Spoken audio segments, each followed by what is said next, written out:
الحمد لله رب العالمين الصلاة والسلام على شرف الأنبياء المرسلين وعلى آله وصحبه أجمعين أما بعد فقد قال الله تبارك وتعالى في كلامه العزيز بعد أعوذ بالله من الشيطان الرجيم بسم الله الرحمن الرحيم وَلَقَدْ صَرَّفْنَا فِي هَذَا الْقُرْآنِ لِلنَّاسِ مِنْ كُلِّ مَثَلٍ وَكَانَ الْإِنسَانُ أَكْثَرَ شَيْءٍ جَدَلًا وقال النبي عليه الصلاة والسلام الدين والنصيحة أو كما قال عليه الصلاة والسلام. கண்ணியத்துக்குரிய மேலான பெரியார்களே, சகோதரர்களே, தாய்மார்களே, சகோதரிகளே, அல்லாஹ்வின் நல்லடியார்களே, அல்லாஹு தாலாவுடைய பெரிய கிருபையினால் ரமலானுடைய மாதத்தை அடைந்தோம். அந்த ரமலானுடைய கடைசி காலங்களை அடைந்தோம். இன்றைய தினம் லைலத்துல் கதராக இருக்கலாம் என ஆதரவு வைக்கப்படக்கூடிய ஒற்றை இரவாகிய பிற 29 இருக்கின்றோம். இதுதான் நம்முடைய இந்த வருடத்தினுடைய ரமலான் பிறை நோன்பு 29 பூர்த்தியானால் இன்றைக்கு தான் நம்மட தராவியுடைய கடைசி நாள். 30 பூர்த்தியானால் இன்ஷா அல்லாஹ் நாளைக்கும் ஒரு தராவி கிடைக்கும். எனவே நாங்கள் இவ்வளவு காலமும் இரவுல நின்று வணங்கினோம், பகலில் நோன்பு நோற்றோம், தான தர்மங்கள் செய்தோம். இவைகள் எல்லாவற்றிலும் அல்லாஹு தாலாவுடைய கபூலியத்தை நாங்கள் பெற வேண்டும். அல்லாஹு தாலா அவனுடைய பொருத்தத்தை நாங்கள் அடைய வேண்டும். அல்லாஹ் சொல்லுகிறான் குர்ஆனிலே, இல்லபுத்திகா வஜ்ஹில்லாஹ், யார் அல்லாஹுடைய பொருத்தத்துக்காக வேண்டி செஞ்சாங்களோ அது மட்டும்தான் அவர்களுக்கு கிடைக்கும். யார் உலகத்தில் அல்லாஹுடைய பொருத்தம் அல்லாமல் ஊருக்கு, பேருக்கு, பெயருக்கும், புகழுக்கும், பதவிக்கும், பிரபல்யத்துக்காண்டி அமல் செஞ்சாங்களோ அல்லாஹு தஆலா அவர்களுடைய அமல்களை பழைய புடவையை சுற்றுவதை போன்று சுருட்டி முகத்தில் அடித்து அல்லாஹ் வீசுவான். அமல் செய்தவரை அல்லாஹ் நரகத்துக்கு அனுப்புவான். அல்லாஹ் குர்ஆன் சொல்கிறான், வம்தாசுல் யௌம அய்யுஹல் முஜ்ரிமூன், அமல் செஞ்சு வரக்கூடியவர்களே அல்லாஹ் சொல்வான், பாவிகளே நல்ல மக்களோடு சேர்ந்திருக்காதீங்க, பிரிஞ்சு போய்த்திருங்க என்று அல்லாஹு தஆலா திருப்பி அனுப்பி விடுவான். எனவே அல்லாஹ்வின் நல்லடியார்களே, அல்லாஹு தஆலா இவ்வளவு நாளும் நிறைய அமல் செய்வதற்கான சந்தர்ப்பத்தை தந்தான். இரவு முழுக்க தொழுகை என்ற இபாதத், பகல் முழுவதும் நோன்பு நோற்றோம், இரா வணக்கங்களை செய்தோம், இப்படி நிறைய இபாதத்துகளை செஞ்சிருக்கிறோம். எனவே எங்களுடைய இபாதத்தினுடைய கபூலியத், அங்கீகாரம், இவைகளை பெற வேண்டிய ஒரு காலத்தில் நாங்கள் இருக்கின்றோம். இந்த அல்லாஹ்வுடைய கபூலியத் கிடைக்காவிட்டால் எம்மை போன்ற நஷ்டவாளி வேறு யாருமே கிடையாது. மேலான சகோதரர்களே, அல்லாஹ்வின் நல்லடியார்களே, தாய்மார்களே, செஞ்ச அமல்ல அல்லாஹ்வுடைய பொருத்தம் மட்டும்தான் இருக்கும். வேற யாருடைய பேரும் புகழும் நமக்கு தேவையில்லை. நபி அலைஹிஸ்ஸலாம் சொன்னார்கள், அல்லாஹ் தஆலா ஹதீஸில் குத்ஸிலே கூறுகிறான், அல் ஐஸாரு அல் ஐஸு இஸாரி வல் கிப்ரியாஉ ரிதாய், பெருமை என்பது எனக்கு சொந்தம், புகழ் என்பது எமக்கு சொந்தம். யார் எனக்கென்று செய்ய வேண்டிய அமலை கொண்டு உலகத்தினுடைய பேரை, புகழை, பிரபல்யத்தை யார் நாடுகிறானோ கதப்துஹு ஃபின்னார், அல்லாஹ் சொல்கிறான், நரகத்தில் போட்டு அவனை பொசுக்குவேன் என்று சொல்கிறான். எனவே நாங்கள் செஞ்ச அமல்களின் மூலம் சுவர்க்கத்தை அடைய வேண்டும். பாவிகளாக மாறிவிடக்கூடாது. அல்லாஹ் திருப்பி அனுப்பக்கூடிய அமல்களாக எங்களுடைய அமல்களை ஆக்கிவிடக்கூடாது. எனவே நாங்கள் நம்முடைய அமல்களில் அல்லாஹு தஆலாவுடைய கபூலியத்தை ஆதரவு வைக்க வேண்டும். அல்லாஹு தஆலா நம்முடைய அத்துணை அமல்களையும் கபூல் செய்து கொள்வானா. மேலான தாய்மார்களே, சகோதரிகளே, பெரியார்களே, இப்போ சில விஷயங்கள் அளவுகளோடு சம்பந்தப்பட்டது. எனவே இதை கொஞ்சம் காது கொடுத்து கேட்டீங்கன்னா தான் இந்த அமலை நாங்கள் சரியாச்சுறதுக்கு லேசாயிருக்கும். நபி அலைஹிஸ்ஸலாத்து வஸ்ஸலாம் அவர்கள் இந்த ரமலானுடைய கடைசி பகுதியில் ஒரு இபாதத்தை கடமை என சொன்னார்.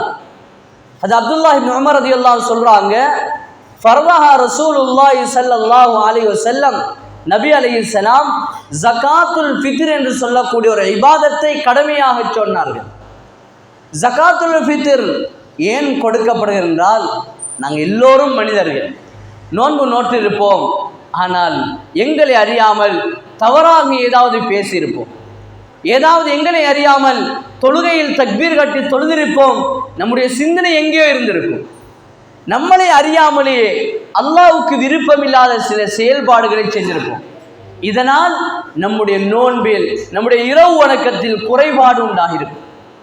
அந்த குறைபாடை நிவர்த்தி செய்வதற்காக வேண்டி அல்லாஹு தஆலா ஜகாத்துல் ஃபித்ர் என்று சொல்லக்கூடிய இந்த அழகான ஒரு இபாதத்தை அல்லாஹு தஆலா நமக்கு காட்டி தந்திருக்கார். நம்முடைய நோன்பில் ஏற்பட்ட குறைபாடுகளை நிவர்த்தி செய்வதற்கு ஜகாத்துல் ஃபித்ர் இருக்கின்றது. இரண்டாவது நோக்கம், நாங்கள் நோன்பு நோற்று இரவு வணக்கம் செஞ்சு அல்லாஹு தஆலா இந்த 29 நாள் 30 நாளை பூர்த்தி செஞ்சு ஈதுல் ஃபித்ர் என்று சொல்லக்கூடிய நோன்பு பெருநாளை தருகிறார். இந்த நோன்பு பெருநாள்ல யாருக்கும் சாப்பிடாம இருக்கக்கூடாது, யாரும் சாப்பிட வசதி இல்லாமல் இருக்கக்கூடாது. எல்லோரும் அன்றைய தினத்தில் ஒன்று மகிழ்ந்து ஆடை அணிவிந்து அல்லாஹுடைய பொருத்தத்துக்கை பெறக்கூடிய ஒரு நாளாக அல்லாஹு தஆலா இந்த நாளை வைத்திருக்கிறார். எனவே இந்த ஜகாத்துல் ஃபித்ரை அல்லாஹு தஆலா இந்த இரண்டு நோக்கங்களுக்காக வேண்டி இந்த உலகத்தில் நமக்கு ஷரியத்தாக்கி இருக்கிறார். ஜகாத்துல் ஃபித்ர் யார் கொடுக்க வேண்டும்? ஜகாத்துல் ஃபித்ரை குடும்பத்தை யார் தலைமைத்துவம் தாங்குகிறார்? ஒருவர் செலவழிக்கின்றார், அந்த செலவழித்து கீழால் மனைவி இருக்கிறார், பிள்ளைகள் இருக்கிறார்கள், தகப்பன் இருக்கிறார், சகோதரர்கள் இருக்கிறார் என்றால் யார் அந்த குடும்பத்தை வளமையாக பராமரித்து வருகிறாரோ அவர்தான் அந்த ஜகாத்துல் ஃபித்ரை கொடுக்க வேண்டும். அவர்தான் அந்த ஜகாத்துல் ஃபித்ரை கொடுக்க வேண்டும். பாருங்க, இஸ்லாம் எவ்வளோ பெரிய ஒரு பெண்களை எவ்வளோக்கு தலைக்கு மேலே வச்சு சொல்லுதுண்டா, ஜகாத்துல் ஃபித்ரை கணவன் தான் கொடுக்க வேண்டும், சகோதரன் தான் கொடுக்க வேண்டும், தகப்பன் தான் கொடுக்க வேண்டும். பெண்கள் கொடுக்க வேண்டிய கட்டாயமே கிடையாது. பெண்ணிடத்தில் பல பவுன் நகை இருக்குது, பல ஏக்கர் காணி இருக்குது, பல கோடி ரூபாய் பெறுமதியான சொத்து இருக்குது. ஆனால் அந்த பெண்மணி ஜகாத்துல் ஃபித்ரை கொடுக்கிறது கடமையே கிடையாது. அந்த ஜகாத்துல் ஃபித்ரை கொடுக்கணும் கணவனாகிய அவர் அல்லது தகப்பனாகிய அவர் அல்லது சகோதரனாகிய அவர் தான் இந்த ஜகாத்துல் ஃபித்ரை கொடுக்கணும். பெண்ணிடத்தில் பணம் புழுத்து வழிஞ்சாலும் ஜகாத்துல் ஃபித்ர் கொடுக்க தேவை. அல்லாஹ் அப்படி பெரிய ஒரு மரியாதையை பெண்களுக்கு கொடுத்து வச்சிருக்கிறார். எனவே யார் குடும்பத்தை பராமரிக்கிறார்களோ அவர்தான் ஜகாத்துல் ஃபித்ரை கொடுக்க வேண்டும். ஜகாத்துல் ஃபித்ரை கொடுக்கின்ற போது சில வேளை வாப்பாவும் தொழில் செய்வார், மகனும் தொழில் செய்வார். ஒரு பிள்ளை பருவ வயதை அடைந்து அவருக்கு தொழில் வாய்ப்பும் இருக்குமா இருந்தால் வாப்பா அந்த ஜகாத்துல் ஃபித்ரை குறைக்க இயலும். வாப்பா கொடுப்பதாக இருந்தால் அந்த மகனிடத்தில் கேட்க வேண்டும், மகனே உன்னுடைய ஜகாத்துல் ஃபித்ரை நான் கொடுக்கவா என்று கேட்க வேண்டும்.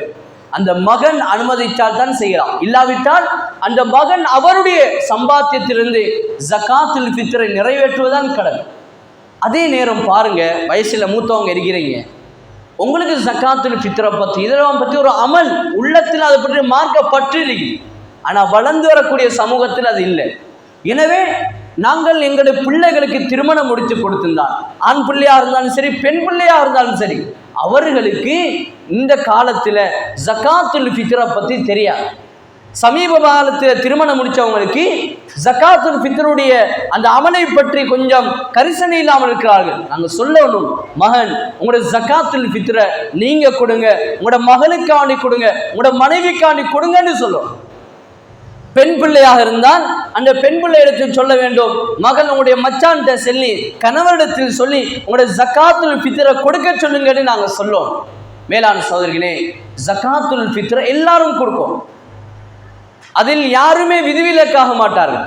பெருநாளுடைய தினம் யாருக்கு பசி போற அளவுக்கு சாப்பிட வசதியும் மானத்தை மறைக்க முடியுமான அளவுக்கு உடை வசதியும் இருக்குமோ அது அல்லாத மற்ற எல்லோரும் ஜகாத்துவை கொடுத்தே ஆகும். நோன்பு பெருநாள் அன்றைக்கு சாப்பிட்டு பசி போற அளவுக்கு சாப்பாடு இருந்தா போதும், மானத்தை மறைக்கிறதுக்கு ஆடை இருந்தால் போதும். இதை விட மேலதிகமாக நம்மிடத்தில் பொருளாதாரம் இருந்தால் அந்த பொருளாதாரத்தில் இருந்து நாங்கள் ஜகாத்துல் ஃபித்ரை கொடுக்க வேண்டும். மேலான சகோதரர்களே, அப்போ இந்த நிலைப்பாட்டை பார்க்கும்போது அல்லாஹ் தஆலா நம்ம யாரை அந்த நிலைமையில வைக்கணும். எனவே நாங்கள் எல்லாரும் ஜகாத்துல் ஃபித்ரை கொடுக்கிறோம். ஜகாத்துல் ஃபித்ர் எவ்வளோ கொடுப்பது? ஜகாத்துல் ஃபித்ர் ஒவ்வொரு தலைக்கும் 2 கிலோ 400 கிராம், 2 கிலோ 400 கிராம் வீதம் கொடுக்கணும். சின்ன பிள்ளைக்கும் அதே அளவு தான், பெரிய ஆளுக்கும் அதே அளவு தான். தொட்டில் பிள்ளைக்கும் அதே அளவு தான், நாளைக்கு இன்னைக்கு மௌத்தாக நிலைமையில் இருக்கிற முதிர்ந்தவருக்கும் அதே அளவு. எந்த அளவுக்கு ஜகாத்துல் ஃபித்ர் கொடுக்கணும் என்றா, ரமலானுடைய நோன்பு பெருநாளுடைய பிறை தென்பற்றதுக்கு இடையில ஒரு புள்ள பிறந்தா அதுக்கும் ஜகாத்துல் ஃபித்ர் கொடுக்கும். ஜகாத்துல் ஃபித்ர் பிறை காணும் வரைக்கும் ஒருத்தர் உயிரோடு இருந்தார், பிறை கண்டது பிறகு மௌத்தாயிட்டார், அவருக்கும் ஜகாத்துல் ஃபித்ர் கொடுக்கும். யார் பிறை காணும் வரைக்கும் உயிரோடு இந்த பூமிக்கு மேலால இருந்தாங்களோ அவங்க எல்லாருக்கும் ஜகாத்துல் ஃபித்ரை கொடுக்கும். ஜகாத்துல் ஃபித்ர் எப்ப கொடுக்கணும்? இதுல 4 விஷயம் இருக்கு. ஒன்று ஜாயிஸ். ஜாயிஸ்ன்னா நம்ம நோன்பு தலப்புற கண்டத்திலிருந்து கொடுத்து கொண்டே இருக்கலாம், இதுக்கு மார்க்கத்தில் அனுமதி. சுன்னத் இது எப்பண்டா, பெருநாளைக்கு பிற கண்டுட்டாங்கன்னு சொல்லுவாங்களே, அதுல இருந்து நாம பள்ளிக்கு போறதுக்கு இடையில, பெருநாள் தொழுகிறதுக்கு போனதுக்கு இடையில உள்ள நேரம் இதுதான் ஏற்றமான நேரம். நாங்கள் பள்ளிக்கு போகும்போது பள்ளியில் கொண்டு போய் அங்கே உள்ள அசரத்துமாருக்கு உரியவங்களுக்கு அந்த ஜகாத்துல் ஃபித்ரை கொடுத்தோம். இது சுன்னத்தான முறை. பெருநாள் தொழுகையை விட பிற்படுத்துவது இது மக்ரூ. பெருநாளை விட பிற்படுத்துவது, பெருநாள் கழிஞ்சிருச்சு, மகரிபோட பெருநாளுடைய நாள் முடிஞ்சு, அவ பெருநாளை விட பிற்படுத்துவது ஹராம். அவர் பாவியாகுவார், ஜகாத்துல் ஃபித்ரை கொடுக்கவும் வேண்டும். எனவே இப்போ ஒரு வீட்டில் 4 பேர் இருந்தால் கொஞ்சம் குறைய ஒரு 10 கிலோ வர போகும். இப்படி ஜகாத்துல் ஃபித்ர் இருக்கின்றது. இந்த ஜகாத்துல் ஃபித்ர் நாங்கள் அளவிட்டு கொடுக்கோம். இந்த ஜகாத்துல் ஃபித்ரை யாருக்கு கொடுக்கணும் என்றால், ஜகாத் பெற யார் தகுதியோ அவங்களுக்கு கொடுக்கும். ஜகாத் பெற யார் தகுதியோ அவங்களுக்கு கொடுக்க வேண்டும். ஜகாத்துல் ஃபித்ர் பெற தகுதியானவர்கள் நம்முடைய நாட்டை பொறுத்தவரையில் கடனாளிகளுக்கு கொடுக்கலாம். அதே போன்று புதிதாக இஸ்லாத்துக்கு வந்தவர்களுக்கு கொடுக்கலாம். அதே போன்று கணவன் இல்லாமல் இருக்கக்கூடிய துணைவி இல்லாமல் இருக்கக்கூடியவர்களுக்கு கொடுக்கலாம். அதே போன்று நம்முடைய பள்ளிவாசல்களில் பணிபுரியக்கூடிய இமாம்கள் முஅத்தின்களுக்கு கொடுக்கலாம். மேலான சகோதரர்களே, இவர்கள் தான் தற்போது நம்முடைய நாட்டில் ஜகாத் பெற தகுதி என்ற நிலைப்பாட்டில் உள்ளவர்கள். முஜாஹிதீன்கள் கிடையாது, அல்லாஹ்வின் பாதையில் போர் செய்யக்கூடியவர்கள் நம்முடைய நாட்டில் கிடையாது, அது உலகத்திலே கிடையாது. அதனால அவங்களுக்கு அந்த பங்கு இல்லை. எனவே இவர்களுக்கு நாம் ஜகாத்துல் ஃபித்ரை கொடுக்க வேண்டும். ஜகாத்துல் ஃபித்ர் நம்மட நோன்பை அல்லாஹ்விடத்துல பரிபூர்ணமாக்குறது தான் கொடுக்கும். அதனால நாங்கள் தான் நம்முடைய ஜகாத்துல் ஃபித்ரை ரகசியமாக மறைச்சி உரிய ஆள்ட கையில் கொண்டு போய் கொடுக்கும். கண்ணியத்தை பேணி, மரியாதையை பேணி, அவரோட உள்ளம் குளிர் அளவுக்கு நாங்கள் கொடுத்துட்டு வரோம். 4 பேருக்கு முன்னால் வச்சு கொடுக்கலாம், ஆனால் அவரோட உள்ளம் சஞ்சலப்படும். நாங்கள் 4 பேருக்கு முன்னால் ஒருத்தர் தர நாங்கள் கை நீட்டி வாங்குறதை விரும்புவோமா? விரும்ப மாட்டோம். இதே மாதிரி நாங்களும் ஜகாத்துல் ஃபித்ரை மறைச்சி உரியவங்களோட கையில் கொண்டு போய் கொடுத்துட்டு வரோம். மேலான சோதரிகளே, ரகசியமான அமல் அல்லாஹ் விரும்புகிறான். அல்லாஹ் குர்ஆன்ல சொல்கிறான், யௌம துபுல ஸராயிர், மறுமையில அல்லாஹ் மக்களை கூட்டுவான், முழு மனித கோடியும் இருப்பாங்க. யார் ரகசியமாக அமல் செஞ்சாங்களோ அல்லாஹ்க்கு முன்னால அந்த அல்லாஹ் சொல்லுவான், அந்த அடியானே உலகத்துல மறைச்சு இப்படி ஒன்று செஞ்சே, இப்படி ஒரு சதக்கா செஞ்சே, அதை எடு. அந்த மனிதர் ரகசியமாக செஞ்ச அமலை அல்லாஹ் வெளிக்காட்டுவான். அல்லாஹ் பூர்ணமாக கபூல் செஞ்சு அவர் சொர்க்கத்துக்கு அனுப்புவான். மேலான சோதர்களே, ரகசியமான அமலை அல்லாஹ் தஆலா விரும்புகிறான், ரகசியமான சதக்காவை அல்லாஹ் தஆலா விரும்புகிறான். எனவே ரகசியமாக நாங்கள் சதக்கா செய்ய வேண்டும். அன்பு நிறைந்த அல்லாஹ்வின் நல்லடியார்களே, நம்முடைய வாழ்க்கையில இருக்க வேண்டிய முக்கியமான ஒரு பண்பு தான் சதக்கா செய்யக்கூடிய பண்பு. நம்மகிட்ட சதக்கா செய்யக்கூடிய பண்பு இருக்குது. அது எந்த பண்பு இருக்கிறதே வாழ்க்கையில வேற இருக்கக்கூடிய பெரிய நோய்களை இல்லாமலாக்கும், கெட்ட மௌத்தை இல்லாமலாக்கும், வீதி விபத்துக்களை இல்லாமலாக்கும், தொழில நஷ்டத்தை இல்லாமலாக்கும். இப்படி சதக்காவுடைய அமல் வாழ்க்கையில் எதெல்லாம் சோதனை பயப்பமாக இருக்குதோ அந்த அல்லாஹ் தஆலா பாதுகாப்பான். சதகா செய்வதன் மூலம் அல்லாஹ் தஆலா நம்முடைய வாழ்க்கையில் எழுதப்பட்ட பலாய் முசீபத்தை இல்லாமலாக்குவான். எத்தனை நாள் கேள்விப்படுறோம் ஆக்சிடென்ட், வீதி விபத்து, அல்லாஹ் பாதுகாக்கணும். ஒவ்வொரு நாளும் மனிதனுடைய கற்பனைக்கு அப்பாற்பட்ட விபத்துக்கள். இந்த நோன்பு நாளைகளே எத்தனை விபத்துக்கள், எத்தனை உயிர் சேதங்கள், எத்தனை வாகன விபத்துக்கள். அல்லாஹ் அக்பர். வேளாண் சோதர்களே, சதக்கா செய்வதன் மூலம் அல்லாஹ் தஆலா இது போன்ற ஆபத்துக்களிலிருந்து எங்களை பாதுகாப்பான். இது போன்ற ஆபத்துக்களிலிருந்து பாதுகாப்பான். நாங்க நல்லா தான் போறோம், வார வரத்து பில அவன் கொண்டாந்து அடிச்சு எங்கேயோ சரிகிறான். சில மக்கள் இருக்கிறாங்க, நான் பொலிசில பேய்த்திரப்படா, கோர்ட்ல கால் வச்சிடப்படா, நீதிமன்ற படி மிதிச்சிடப்படான்னு சுய கௌரவத்தோட வாழ்றாங்க. எங்கேயோ உள்ள ஒருத்தன் வந்து அடிச்சு தகத்துட்டு போறான். இவங்க போலீஸ்ல, கோர்ட்டில், வக்கீல், ஜட்ஜி என்று மனுஷன் வாழ்க்கையில நினைக்காத இடத்துக்கு போயிருக்கிறான். அப்படி இருக்கிறாங்க மக்கள் சுய கௌரவத்தோட. ஆனா இது போன்ற சதகா செய்வதன் மூலம் அல்லாஹ் தஆலா விரரிக்கக்கூடிய பேராபத்துக்கள் எங்களை பாதுகாப்பான்.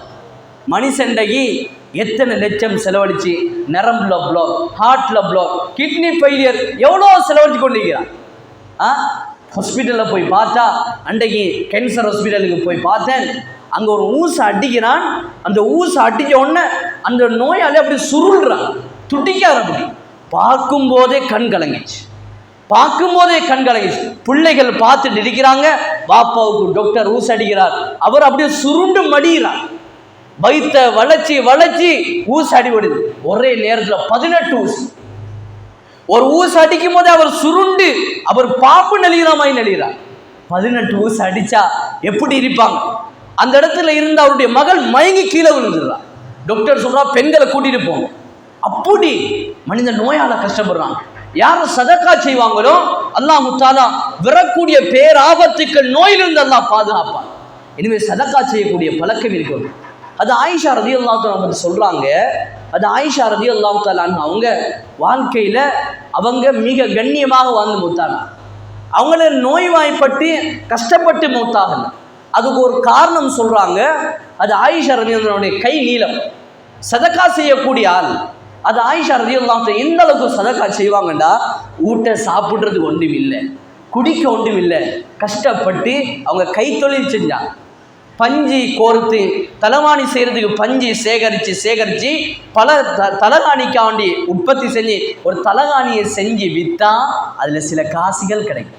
அந்த காசு எடுத்து கொஞ்சம் மாவை வாங்கி ரொட்டி சுட்டு திம்பா. இதுதான் ஆயிஷா ரலியல்லாஹு தொழில்.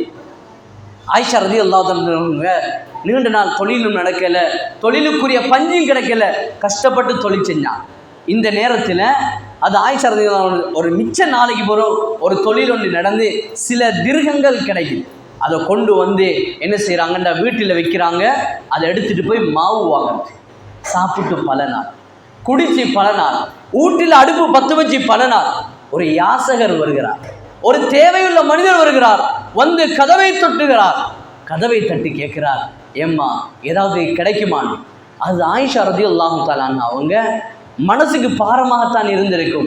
ஆனால் உடனே நம்முடைய வாசல் தேடி வந்தவர், நம்முடைய கதவை தட்டியவர் என்றதோட அவங்க உடனே சேர்த்த அவ்வளவு திர்ஹத்தையும் நான் சாப்பிடல, குடிக்கல, ஆனால் உடனே கொண்டு போய் கொடுத்துட்டாங்க. கை சதக்கா செஞ்சாங்க. அதனால அந்த ஆயிஷா ரலியல்லாஹு தஆலா அவங்க எந்த நோயில நொம்பலத்தில் சிக்காம கண்ணியமாக வாழ்ந்து மூத்தானா. மேலான சகோதரர்களே, எனவே நாங்களும் சதக்கா செய்யக்கூடிய பழக்கம் உண்டாகும்.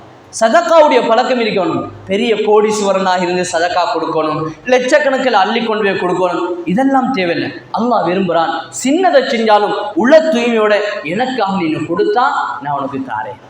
நீ எனக்காக வேண்டி ஏதாவது ஒன்று செஞ்சேன்டா நான் உன்னுடைய பலாய் முசீபத்தை நீக்குவேன். அது ஹஜ்ரத் ரசூலுல்லாஹி ஸல்லல்லாஹு அலைஹி வஸல்லம் காலத்தில் ஒரு சம்பவம் நடந்துச்சு. ரசூல் ஸல்லல்லாஹு அலைஹி வஸல்லம் இருக்கிறாங்க. ஒரு பெண்மணி வாரா.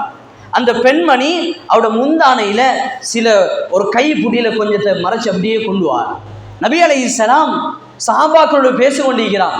அந்த பெண்மணி தூரத்துலேருந்து நபி அலைஹிஸ்ஸலாம்னு கூப்பிட்டாங்க, யார் ரசூலல்லாஹ் கொஞ்சம் வரலாமா? நபி அலைஹிஸ்ஸலாம் அந்த இடத்துல போனான்.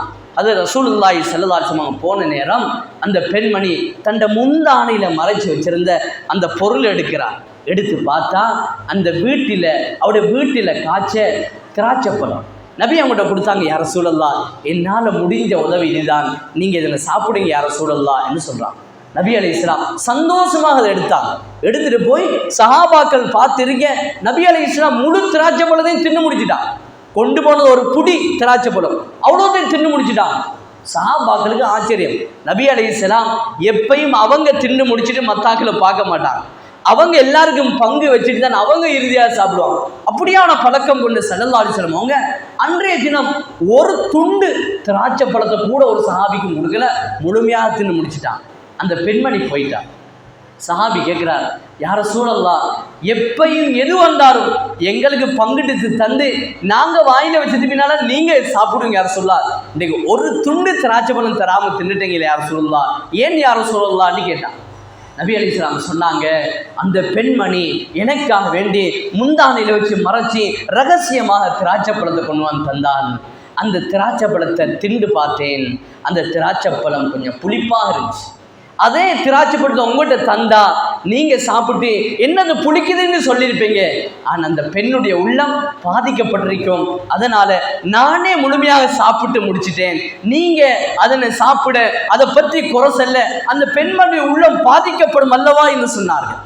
மேலான சகோதரர்களே, அப்போது நபி அவர்களுக்கு அந்த பெண்மணி கொண்டு வந்து ரகசியமாக கொடுத்தாங்க.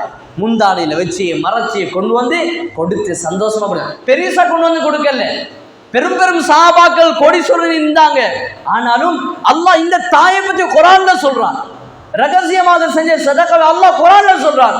நாங்கள் பெருசா செய்யணும் இல்லை, கொஞ்சமாக இருந்தாலும் நாம் அந்த சதகா தான தர்மங்களை முறையாக செய்யக்கூடிய பழக்கம் உண்டாகும். மேலான அல்லாஹ்வின் நல்லடியார்களே, அன்பார்ந்த தாய்மார்களே, நாங்கள் எல்லோரும் கொடுக்கக்கூடிய பழக்கம் உள்ளவர்கள். அல்லாஹ் நமக்கு தந்தவைகளை குறை சொல்ல யாரும் முடியாது. எல்லோரும் நிறைய சம்பாதிச்சு வார மக்களுக்கு கொடுத்து வீட்டுக்கு வந்தால் விருந்து உபசாரம் சரி செலவழிக்கக்கூடிய மக்கள். முஸ்லீம்கள்ல யாரும் எச்சி கஞ்சத்தனம்னு சொல்லலாம். இந்த வெள்ள நேரம் பார்த்துருக்கோம், எத்தனை லொரியா சாமம் போச்சு, எத்தனை கோடி ரூபாய் கொண்டு போய் கொட்டினாங்க. முஸ்லீம்கள் அப்படிதான் சதகா கொடுக்கக்கூடிய மக்கள். நம்மட நாட்டில் சில ஏரியாக்கள் இருக்குது, இரவு 8 மணிக்கு கூட லைட் ஆஃப் பண்ணிடுவோம், இல்லை கரண்ட் பில் போயிடும். ஆனால் நம்மட ஊரில் விடிய ரோட்டில் போகிற வரைக்கும் ஒரு பயனாளியாக பயன் பெறட்டும் என்பதை நம்மளோட வீட்டுடைய லைட்டில் போட்டு வைக்கணும். எத்தனையோ நல்ல அமல்களை செய்கிறோம். நாம் கொடுக்கிறத ஒரு போதும் குறையாக பார்த்ததே கிடையாது. அப்படியாப்பட்ட மக்கள் தான் இலங்கையில் உள்ள முஸ்லீம்கள் தான், உலகத்தில் உள்ள முஸ்லீம்கள் தான். எனவே அன்பார்ந்த தாய்மார்களே, அல்லாஹ்வின் நல்லடியார்களே, எனவே சதகா செய்ய வேண்டும். அதே நேரம் நம்முடைய சதகாக்கள் நம்மளோடு அதிகம் சம்பந்தப்படக்கூடிய நம்முடைய பள்ளியுடைய இமாம் முஅத்தினுக்கும் போய் சேர வேண்டும். நம்முடைய பள்ளியுடைய இமாம் முஅத்தினுக்கும் சேர வேண்டும். அவர்கள் நம்முடைய குடும்பத்தை போல், அவர்கள் நம்மளோட உடன் பிறவா உறவுகள். மௌத்தானா யாரும் கோல் பண்ணி கூப்பிடல, ஆனால் மௌலவி நம்மளை வீட்டுக்கு வந்து நிற்பார். நம்ம யாரும் மோதினாரை கார் முடிச்சு போய் கூட்டிட்டு வாரதில்லை. மௌத்தான செய்தி கேள்விப்பட்டோன்னே மோதினார் நம்மளை வீட்டடி வந்துடுவார். கல்யாணத்துக்கு வரமாட்டார். ஆனால் கவலை கஷ்டம், ஒருத்தர் மூத்தாகிட்டார், ஒருத்தர் எக்ஸிரம் விட்டுட்டார், ஒருத்தர் நோயாளி ஆகிட்டார்னா அந்த இடத்துக்கு வருவாங்க. அவங்க அல்லாஹ்கிட்ட தான் கூலி எதிர்பார்க்கிறான். யார்ட்டையும் சம்பளம் காசு எதிர்பார்க்கறதல்ல, அல்லாஹ்வுக்காக செய்கிறாங்க. எவ்வளோ கஷ்டமான ஒரு விடயம். அந்த பள்ளியில் கடமை செய்கிறாங்க. டைமுக்கு அவங்க ஏங்கணும். நாட்டில் பாருங்க, பெட்ரோல் இல்லந்தத்தோட புதன்கிழமை ஒருத்தரும் ஆஃபீஸுக்கு வருவாங்க. எல்லாருக்கும் லீவு. ஆனால் உலமாக்கள் பள்ளியில் கடமை செய்கிற முஅத்தின்கள் லீவ் எடுக்கிறாங்களா? வெயிலில் மழையில், கொரோனா காலத்தில், யுத்த காலத்தில், பயங்கரமான காலத்தில், லாக்டவுன் காலத்தில், எல்லா காலத்திலையும் பள்ளி வாசல் வந்து அழகுபடுத்தியவர், அல்லாஹ்வுடைய மாளிகை அழகுபடுத்தியவர். எனவே நாம் அல்லாஹ்வுடைய மாளிகையை அழகுபடுத்திய அந்த இமாம்கள் முஅத்தின்களை கடமை அவங்களை கவனிக்கிறது கண்ணியப்படுறது நம்மளோட கடமையா இல்லையா? அவங்கள கண்ணியப்படுறது நம்மளோட கடமையா இல்லையா? நாங்கள் அவங்களை கவனிக்கிறோம். கொஞ்சம் யோசிச்சு பாருங்க, நம்ம எத்தனை நாள் இஃப்தார மனைவியோட பிள்ளையோட கிடைச்சிருக்கிறோம். நிறைய சோட்டி, சம்சா, பெட்டிஸ், ஈச்சம்பழம் பல வகையாக வச்சிருக்கிறோம். குடும்பம் சேர்ந்து கெட்டுக்கெதெல்லாம் வச்சு ஊரை விட்டு போயெல்லாம் இஃப்தார் செஞ்சிருக்கிறோம். ஆனால் பள்ளியில் மோதின்சா ஒரு கஞ்சி கோப்பையோட பள்ளியில் மைக்கு முன்னால் உட்கார்ந்து கொண்டிருப்பார். டைமுக்கு சொல்லும். ஏன் அவருக்கு குடும்பம் இல்லையா? அவருக்கு மனைவி பிள்ளைகள் இல்லையா? அவருக்கு ஆசை இல்லையா? அவருடைய தாய் தாப்பரோட இருக்க விருப்பம் இல்லையா? எல்லாம் தியாகம் செஞ்சுட்டு பள்ளியில ஒரு கஞ்சி கோப்பையில உட்காரலாம். அப்ப இவங்க செஞ்ச தியாகமா இல்லையா? இந்த தியாகத்தை கண்ணியப்படுத்தணுமா இல்லையா? கண்ணியப்படுத்தணும் சோதனைகளே. நம்ம கொடுக்குற சம்பளம் குறைவும், ஆனால் இந்த ரமலான்ல கொஞ்சம் அவங்களுக்கு ஏதாவது எங்களால் முடியுமான உதவி செஞ்சால் உள்ளம் சந்தோஷப்படும். இன்னும் நம்மளோட உள்ள மஹப்பத்து கூடும். அவங்க இதே பள்ளியிலேருந்து மூத்து வரைக்கும் போவாங்க. ஒரு ஆளின் ஒரு முஅத்தின் பள்ளியில் 40 வருஷம் கடமை செஞ்சாருன்னு வை, அவர் எத்தனை நாள் வீட்டில் நோம்பு திறந்திருப்பார்? எத்தனை நாள் வீட்டில் நோம்பு திறந்திருப்பார்? எத்தனை மையத்தோடு அவருக்கு இல்லை, எத்தனை கல்யாணோடு அவருக்கு இல்லை. எத்தனை நல்லது கெட்டதுக்கு அவருக்கு இல்லை. சில உலமாக்களை பற்றி குடும்பத்தில் விமர்சனம். ஏனண்டா அவர் வாரல்ல போறல்ல, அப்படி சிரமத்தில் இருக்கிறார். கல்யாண வீட்டுக்கு அசருக்கு பின்னால போனா மாப்பிள்ளை வாரத்துக்கு 5:30-6 மணி ஆகிடும். அங்க போய் உட்கார்ந்தா சம்சா பெட்டி தருவாங்க, தின்றதுக்கு நேரம் நிற்காது. அவடத்திலே வச்சுட்டு பள்ளிக்கு ஓடிவாங்க. இதுதான் உலமாக்கள நிலைமை. இங்க இருந்து ஒரு மையத்து ஒரு இடத்துல நடந்தா அங்க போக கஷ்டம். நம்ம ஊர்ல எல்லாம் மூட்டாங்கன்னா ஒரு தொழுகை நேரத்தை டார்கெட் பண்ணி தான் கொண்டு போவாங்க. ஆனா இவங்க தொழுகைக்கு இங்க இருக்கணும். அவங்க இங்க நின்றா தன் குடும்பத்துல எத்தனை உறவுகளை ஜனாசாவில் அவங்க இல்லை, பெரும் தியாகம் செய்யறாங்க. எனவே நாங்கள் அவங்களை கண்ணியப்படுத்துவோம். நாங்கள் ரகசியமாக கூப்பிட்டு அதரத்து இன்னாங்க, மோதின் சாப் இன்னாங்க, என்னால் முடிஞ்சாக்கு ஒரு 100 ரூபா தான், ஒரு 500 ரூபா தான், ஒரு புடி அரிசி தான், ஒரு தேங்காய் தான், ஒரு மாங்காய் தான், எங்களால் எது முடியுமோ அதை கொடுக்கணும். கொடுத்துட்டு சொல்லணும், அதில் மோதின் சாப் எங்களுக்கு துவா செய்யுங்க, என் வீட்டில் இந்த பிரச்சனை இருக்குது, மகனுக்கு இப்படி ஒரு பிரச்சனை இருக்குது, மகளுக்கு கல்யாணம் பார்த்து கொண்டிருக்கிறோம், தொழில் ஒன்று ஆரம்பிச்சிருக்கிறோம், வயலை குத்தகைக்கு எடுத்திருக்கிறோம், துவா செய்யுங்க என்று கொடுத்தா அல்லாஹ் தஆலா அந்த உள்ளத்தில் வரக்கூடிய சந்தோஷம் இருக்கிறேன், அது துவா, அது துவா, அது போதும். நம்முடைய வாழ்க்கையில கஷ்டம் நெருக்கடி எல்லாம் இல்லாமல் போகும். எனவே இந்த விடயத்தில் நாங்கள் கவனம் செலுத்த வேண்டும். நாங்கள் ஒவ்வொருத்தரும் ரகசியமாக கூப்பிட்டு நாங்கள் கண்ணியப்படுத்தி அவங்களை சந்தோஷப்படுறது உள்ளத்தை வெல்லும். மௌலவிமார கண்ணியப்படுத்துறதல்ல, நாங்கள் பள்ளியை ஹயாத்தாக்கிறதுக்காண்டி கண்ணியப்படுத்தும். பள்ளியை ஹயாத்தாக்கிறதுக்காண்டி நபி அலைஹிஸ்ஸலாமுடைய குர்ஆன் ஹதீஸை அல்லாஹ்வுடைய குர்ஆனை சுமந்ததுக்காக நாங்கள் கண்ணியப்படுத்துறோம். கூப்பிட்டு இன்னாங்க ஹஸ்ரத், இன்னாங்க மௌலவி, இன்னாங்க மௌலவி சாப்பிட்டு கூப்பிட்டு ரகசியமாக கொடுப்போம், யாருக்கும் தெரியாமல் கொடுப்போம். நாங்கள் 4 பேருக்கு முன்னால் வச்சு கூப்பிட்டா தர்ம சங்கடத்தில் எடுப்பாங்க, ஆனால் உள்ளம் துவாவாக மாறும். நான் இன்னும் சில இடத்துல பயானில் சொன்னேன், சிலவங்க பல லட்சம் செலவழிக்கிறாங்க, ஆனால் ரகசியமாக செய்யறதில்லை, சதக்காவை முறையாக செய்யறதில்லை. இதனால ஜக்காத்தை சரியா நிறைவேற்றினாலும் மாற மாட்டான். ஜக்காத் கொடுக்கறது கடமை, ஆனால் முறையாக கொடுக்கும். முறையாக கொடுத்த ஜக்காத் சதக்கா தான் கபூலியே. ஆஜியார் நின்று சதக்காவை கொடுக்கிறார், ஜக்காத்தை கொடுக்கிறார், ஏழையின் அப்படியே லைனா நிப்பாட்டிக்கிறார். உள்ள மீடியாவெல்லாம் வீடியோக்காரெல்லாம் கொண்டாந்து நிப்பாட்டி வச்சு கொடுக்கிற 2000 ரூபா, கொடுக்குற 1000 ரூபா, பெரிய எம்ப்ளப்ல 500 ரூபா காசை பூத்தி கொடுக்குற மேலான சோதர்களே, கொடுக்குற தொகை பெரிய தொகையும் இல்லை. நீண்ட நேரம் வரிசையில காத்து நிற்கிறாங்க, உள்ளவனெல்லாம் பார்க்குற அளவுக்கு வீடியோ பண்றாங்க. இப்படி ஒரு சதக்கா கொடுக்கணுமா? நான் அந்த ஹாஜியார்கிட்ட சொன்னேன், நீங்க இப்படி கொடுக்கறத விட கொடுக்காம இருக்கிறது இபாதத். நீங்க கொடுத்து அந்த ஏழைகள உள்ளத்துல நீங்க கவலையை உண்டு பண்றீங்க.